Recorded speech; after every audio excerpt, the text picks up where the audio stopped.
Il était manœuvré par un vieil homme dont la tête était recouverte par une capuche noire.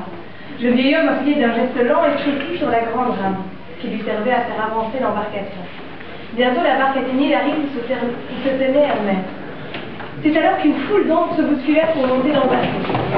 Hermès ne les avait pas entendus arriver. D'où venait-elle? Où elle était? Qui était-elle? Elle semblait épuisée, se pressait pour ne pas rater l'embarquement. Le vieil homme les examinait une par une. Il le regardait de bas en haut, puis les faisait tourner sur elle-même.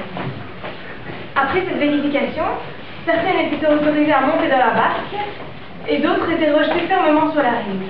Celles qui étaient refusées suppliaient le vieil homme, s'accrochaient à sa manche en pleurant. Mais rien ne semblait pouvoir le faire changer d'avis. Hermès regardait ses ombres pleurer, et son cœur se serrait sans qu'il ne sache pourquoi.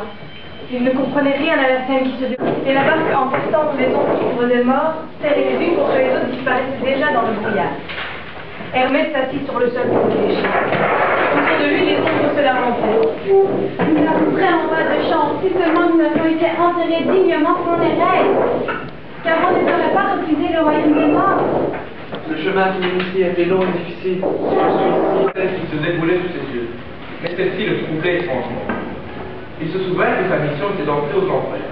Il tenta donc à son tour de grimper sur le petit bateau. Je m'appelle Hermès. Moi c'est Caron, et ce fleuve noir, c'est le Styx. Aucun vivant ne peut traverser ce fleuve. Il ne peut pas monter maintenant, attendre d'être mort. Il repoussa brutalement Hermès sur la rive.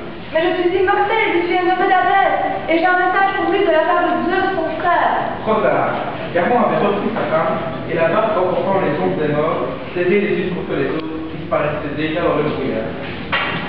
Hermès s'assit sur le sol pour réfléchir. Autour de lui, les ombres se lamentaient. Nous n'avons pas de chance, si seulement nous avions été enterrés dignement selon nos règles, car on ne nous aurait pas refusé d'entrer au royaume des morts. Elle frappait le sol à chaque pas. Pris de sa classe d'écran en terre, s'éternisait sur les parois en un mouvement assourdissant. Le chien se mit à aboyer. Le horrible neveu n'était plus qu'à quelques centimètres d'Hermès. Soudain, le cheveu grandit sa torche, en direction de la mer et la porta à s'arrêter. Oui, bien sûr. Ah,